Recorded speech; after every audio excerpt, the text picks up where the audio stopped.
안녕하세요. 오늘은 여러분께서 보내주신 자료, 바로 그 IELTS 장문 과제 2의 결론 작성 가이드라인을 좀 깊이 들여다볼까 합니다. 사실 많은 분들이 에세이 쓸 때 그 마지막 문단, 결론에서 뭘 어떻게 딱 마무리해야 할지, 그 깔끔한 마무리라는 게 뭔지 좀 막막해 하시잖아요. 네, 맞아요. 본론까지는 어떻게든 썼는데 이 마지막 매듭을 잘 못 지어서 점수를 깎이는 경우가 생각보다 많거든요. 그렇죠. 그래서 오늘 저희가 받은 이 자료들을 보면 결론이 어떤 역할을 해야 하는지, 길이는 어느 정도가 적당한지, 또 뭘 꼭 넣고 뭘 절대 빼야 하는지 꽤 상세하게 나와 있더라고요. 저희 목표는 오늘 이 정보들을 그냥 쭉 읽어드리는 게 아니라 실제 시험장에서 여러분이 아, 이거구나 하고 바로 적용할 수 있게 그 핵심 전략들만 쏙쏙 뽑아내서 좀 자신감 있게 결론을 쓰실 수 있도록 돕는 겁니다. 네, 좋습니다. 한번 제대로 파헤쳐보죠. 자, 그럼 가장 기본적인 질문부터 시작해 볼까요? 도대체 IELTS 장문 과제 2에서 결론이 왜 중요한 걸까요? 그냥 본론 요약하면 되는 거 아닌가? 이렇게 생각할 수도 있을 것 같은데요. 물론 요약이 기본적인 역할이긴 한데요. 단순히 요약만 한다고 생각하면 좋은 점수를 받기가 좀 어렵습니다. 핵심은 자료에서도 언급하듯이 간결함, 보통 한두 문장 정도죠. 그리고 명료함, 여기에 더해서 강조에 있다고 봐야 해요. 강조요? 네, 그러니까 새로운 이야기를 막 펼치는 곳이 아니라 본론에서 내가 힘줘서 주장했던 그 내용들을 마지막으로 한 번 더 좀 임팩트 있게 확인시켜주는 단계랄까요? 채점관한테 자, 보세요. 제 주장은 이거였고요. 제가 앞에서 제시한 근거들로 이 주장을 확실히 증명했습니다. 하는 그런 인상을 딱 심어주는 거죠. 아, 그러니까 그냥 내용을 반복하는 수준이 아니라 내 주장에 대한 확신을 보여주는 뭐랄까 설득의 마지막 마침표 같은 느낌이군요. 정확합니다. 마지막 한 방이죠. 그럼 자료에서 해야 할 일로 주제문이나 핵심 내용을 다시 언급하라고 강조하는데 이게 실제로 적용되면 어떤 모습일지 그 보내주신 자료에 있던 홈스쿨링 예시를 보면 좀 감이 올 것 같아요. 결론적으로 홈스쿨링이 제공하는 편리함과 낮은 비용에도 불구하고 사회적 기회 부족과 실제 경험의 위험성을 고려해야 합니다. 제 의견으로는 단점이 장점보다 더 큽니다. 이 문장을 좀 분석해 볼까요? 네, 아주 좋은 예시입니다. 구조를 딱 보면 명확해요. 첫 부분에서는 본론에서 아마 다뤘을 내용이죠. 홈스쿨링의 장점, 뭐 편리함이나 비용 같은 거. 그리고 단점, 사회성 부족, 경험 부족 같은 거. 이걸 아주 압축적으로 딱 제시합니다. 그리고 나서 이제 진짜 중요한 부분이 나오죠. 제 의견으로는 단점이 장점보다 더 큽니다. 이렇게 에세이 전체를 꿰뚫는 자신의 최종 입장을 한 문장으로 딱 못 박는 거군요. 아, 단순히 본론 내용을 쭉 나열하는 게 아니라 그 논의를 거쳐서 내가 내린 최종 판단, 그 스탠스를 아주 선명하게 보여주는 거군요. 네, 맞아요. 본론에서 펼쳤던 논의의 결과가 바로 이거다라고 선언하는 거죠. 네, 이해됐습니다. 그럼 반대로 절대 하지 말아야 할 일은 어떤 게 있을까요? 자료 보니까 뭐 새로운 아이디어 내지 마라. 미래 연구 제안하지 마라. 인칭 대명사 쓰지 마라. 너무 길게 쓰지 마라. 종류가 꽤 많은데요. 네, 여러 가지가 있죠. 이 중에서 수험생들이 가장 흔하게 저지르는 실수는 뭘까요? 역시 그 새로운 아이디어 추가하는 거. 네, 그게 가장 흔하고 또 점수에 치명적인 실수 중 하나입니다. 결론은 이름 그대로 글을 닫는 부분이잖아요. 근데 갑자기 거기서 새로운 정보나 주장을 툭 던지면 읽는 사람 입장에서는 이야기가 아직 안 끝났나? 싶기도 하고 아니 이렇게 중요한 얘기를 왜 이제 와서 하지? 하면서 좀 혼란스러워지거든요. 그렇죠. 글의 흐름이 깨지는 느낌이 들겠네요. 맞아요. 에세이 전체의 어떤 집중도나 완성도가 확 떨어지게 됩니다. 결론은 마침표이지 뭐 쉼표나 세미콜론이 아니라는 걸 기억해야 해요. 미래 연구 제안 같은 것도 비슷한 맥락입니다. 뭐 특정 학술 논문이라면 의미가 있을 수 있겠지만 IELTS 시험은 정해진 시간 안에 주어진 질문에 답하는 능력을 보는 거니까 그 범위를 벗어나는 이야기는 할 필요가 없는 거죠. 그런데요, 여기서 제가 자료를 보면서 약간 혼란스러웠던 지점이 있어요. 그 인칭 대명사 사용 금지 규칙이요. 아, 네네. 그 부분. 자료에도 don't use a personal pronoun 이라고 딱 명시되어 있는데 방금 저희가 본 홈스쿨링 예시에서는 제 의견으로는 in my view 이게 쓰였잖아요. 그렇죠. 그리고 다른 손글씨 예시에서도 개인적으로 저는 뭐라고 생각합니다. personally I feel 이런 표현이 나오거든요. 이거 규칙 위반 아닌가요? 아니면 뭔가 다른 맥락이 있는 건지. 아, 그거 정말 중요한 질문이세요. 이 부분 때문에 진짜 많은 분들이 헷갈려 하십니다. 일단 자료에 나온 인칭대명사 금지라는 말은 아마 일반적인 학술 작문의 원칙을 좀 반영한 걸 수 있어요. 보통 객관성이 중요한 글에서는 나, I라는 말을 가능한 한 안 쓰는 경향이 있거든요. 네, 그렇죠. 보통 그렇게 배우죠. 하지만 IELTS 작문과제의 기는 좀 특수성이 있습니다. 특히 뭐 의견 제시형, opinion이라든지 동의 비동의형, agree or disagree처럼 문제 자체에서 명시적으로 당신의 의견은 뭐냐 이렇게 묻는 유형들이 있잖아요. 아, 네. 당신의 의견을 쓰시오 이런 문제들이요? 네, 바로 그런 유형들이요. 이런 경우에는 결론에서 자신의 최종 입장을 분명하게 밝히는 게 채점 기준상 아주 중요합니다. 그래서 제 생각에는 이라든지 저는 뭐라고 믿습니다. 제 견해로는 같은 표현들은 단순히 써도 괜찮다 이 수준을 넘어서서요. 질문에 직접적으로 답하기 위해 필요하고 오히려 권장될 때도 많다는 거죠. 오히려 권장된다고요? 네, 그럼 자료에서 말한 금지는 뭐냐?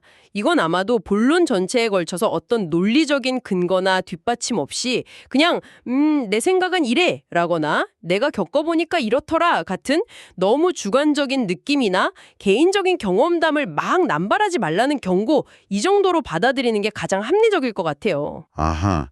그러니까 절대 금지라기보다는 남용 금지에 가깝고 과제 유형에 따라서는 오히려 내 의견을 명확히 드러내기 위해 전략적으로 써야 하는 표현이다. 이런 말씀이시네요. 정확합니다.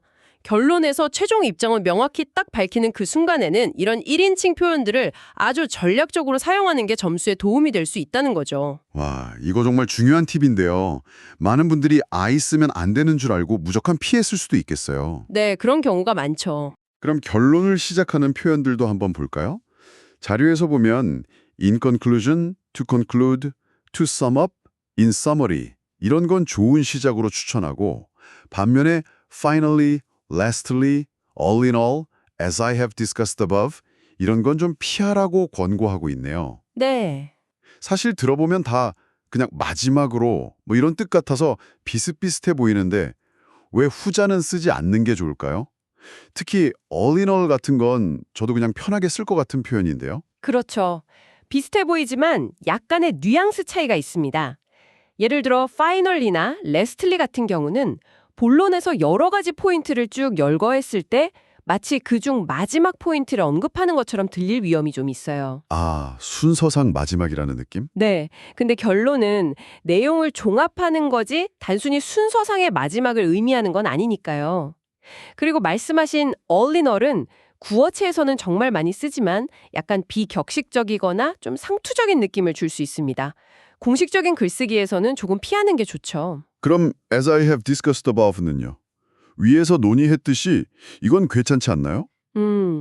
그건 사실 결론이니까 앞에서 말한 내용을 요약하겠다는 말을 그냥 반복하는 셈이거든요. 너무 당연한 말이라서 굳이 쓸 필요가 없는 군더더기 표현이라고 볼 수 있죠. 아, 그렇군요.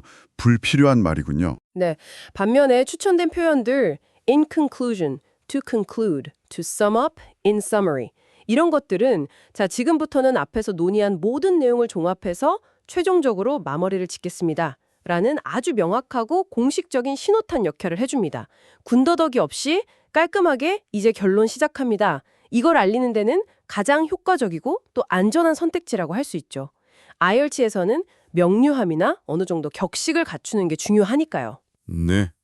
어떤 표현이 더 확실하게 결론 시작, 사인을 주는지 이제 알겠습니다. 그냥 안전하고 표준적인 표현을 쓰는 게 제일 좋겠네요. 맞습니다. 그럼 다른 예시들을 통해서 이 원칙들이 어떻게 적용되는지 조금만 더 확인해 볼까요? 그 손글씨에 대한 예시도 있었죠? 요약하자면 손글씨는 가독성 저하와 시간 소모 증가와 같은 단점들이 있지만 이러한 단점들은 손글씨가 제공하는 문화적, 실용적 이점들과 비교 검토되어야 합니다. 개인적으로 저는 이러한 이점들이 단점보다 더 크다고 생각합니다. 네. 이 예시도 보면 아까 봤던 홈스쿨링 예시랑 구조가 상당히 비슷해 보이는데요. 네, 정확히 보셨어요. 기본 골격은 거의 같습니다. 먼저 본론에서 다뤘을 법한 양측면, 그러니까 손글씨의 단점, 가독성, 시간. 그리고 장점, 문화적, 실용적 이점 이걸 간결하게 요약해서 제시하죠. 그리고 나서 개인적으로 저는 이점들이 단점보다 크다고 생각합니다 하면서 자신의 최종 판단을 명확하게 밝힙니다. 홈스쿨링 예시처럼 핵심 논점 요약 플러스 명확한 최종 입장 이 구조를 그대로 따르고 있죠. 시작 표현으로 to sum up 쓴 것도 아주 적절하고요. 그렇군요.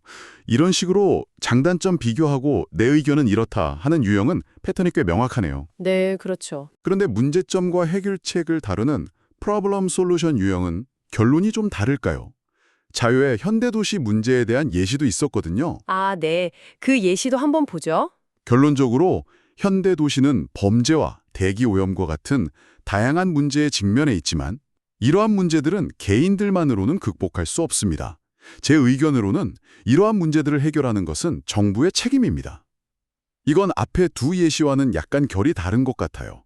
문제를 요약한 다음 누가 이걸 해결해야 하는지 그 책임 주체를 언급하는 부분이 눈에 띄는데요. 네, 좋은 지적이십니다. 문제 해결책 유형의 에세이는 단순히 양쪽을 비교해서 어느 한쪽 손을 들어주는 거랑은 목표가 조금 다르잖아요. 그렇죠. 문제점을 지적하고 해결책을 제시하는 게 중요하니까요. 네, 따라서 결론에서도 그 에세이 유형의 특성이 좀 반영되어야 합니다. 이 예시처럼 먼저 주요 문제점들, 범죄, 공해 같은 것들을 간략하게 다시 한번 언급해주고 본론에서 제시했을 핵심적인 해결책의 방향성, 혹은 더 나아가서 그래서 이걸 누가 해결해야 하는가? 이 예시에서는 정부죠. 여기에 대한 최종적인 생각을 딱 명시해주는 것이 아주 효과적입니다.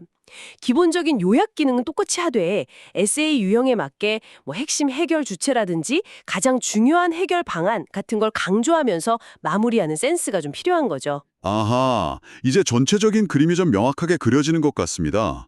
결국 효과적인 IELTS 작문과제 이 결론이라는 건 첫째, 본론에서 다뤘던 핵심 논쟁거리들, 장단점이든 문제점이든 그것들을 아주 간결하게 다시 한번 보여주고 이게 요약이고 네, 요약. 둘째, 질문 유형에 따라서 예를 들어 오피니언 유형이라면 내 최종 입장이 뭔지를 흔들림 없이 명확하게 다시 한번 확인시켜주고 이게 의견 재진술. 그렇죠. 재진술.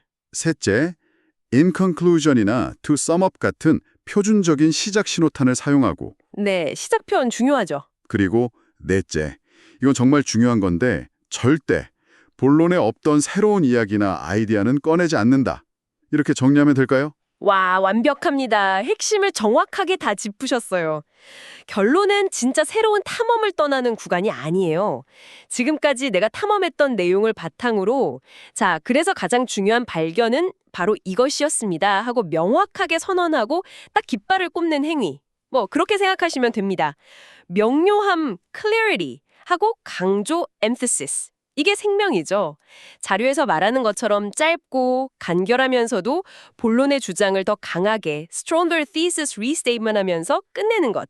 그게 중요합니다. 자, 오늘 이렇게 IELTS 작문 과제 2의 결론 작성법에 대해 여러분이 보내주신 자료를 바탕으로 깊이 이야기를 나눠봤습니다. 핵심은 다시 한번 정리하면 간결한 요약, 주요 주장의 재강조, 필요하다면 명확한 내 의견 제시, 그리고 표준적인 시작 표현 사용하기. 그리고 제일 중요한 거 새로운 내용은 절대 추가하지 않기. 이 원칙들을 꼭 기억하시면 좋겠습니다. 맞습니다. 결론의 목표는 뭘 복잡하게 새로 꺼내는 게 아니라 이미 앞에서 말했던 것들 중에서 가장 중요한 메시지가 뭐였는지를 다시 한번 명확하게 딱 각인시키는 거예요. 본론을 통해서 설득력 있게 차곡차곡 쌓아 올린 여러분의 주장을 마지막에 아주 자신감 있게 요약하는 최종 선언이다. 이렇게 생각하시면 좀 도움이 될 겁니다. 싶습니다. 잠시 IELTS 시험 점수 이야기는 읽고 한번 생각해보면요. 오늘 우리가 이야기 나눈 이 효과적인 결론 짓기 능력 있잖아요. 복잡한 내용을 간결하게 요약하고 자신의 최종 생각을 명확하게 전달하는 이 기술. 이거 사실 시험뿐만 아니라 우리 일상 어디에나 필요한 능력 아닐까요?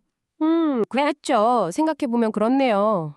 당장 업무 이메일 마지막에 핵심 요청 사항을 명확하게 적는다든지 아니면 회의에서 자기 의견을 간결하게 딱 마무리한다든지 혹은 친구랑 어떤 주제로 토론할 때 내 최종 입장을 깔끔하게 정리해서 말하는 상황까지요.